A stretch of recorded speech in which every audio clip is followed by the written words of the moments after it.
have a replacement display, we will connect it to this single connector, and we can test it this way. You can see here the Oppo logo. The plastic on the display is still on it, so you can see it's not really clear, but later on we'll remove it to show that it's all good. So we have an animation for the smartphone's boot sequence, and now we will test the internal components.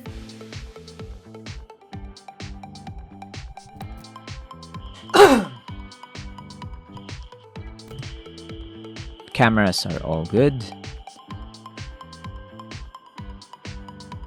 and I think the buttons are also working, so it's good to go.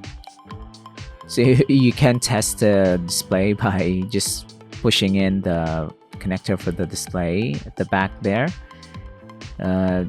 That's where it's located. Sometimes it's located in the main board, sometimes it's located on the daughter board, which in this case is on the daughter board. We'll remove some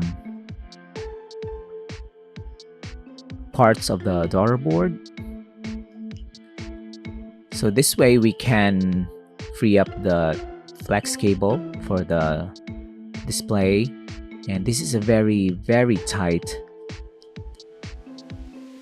insulation of the front display, so we have to cut through the gap between the housing and the display itself, so we can put our prying tool through that small gap and then spray some IPA or alcohol to soften the adhesive inside.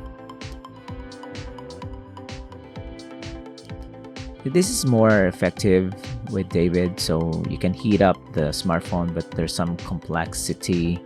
You can harm some internal components inside, but this technique, you can just take your time. Since we are not gonna be reusing the display anyway, you can just use prying tools, simple tools, and some IPA to soften the adhesive. Some repair shops will use a hotbed. We use that too, but in this case it's not really necessary. I'm gonna slice through the adhesive.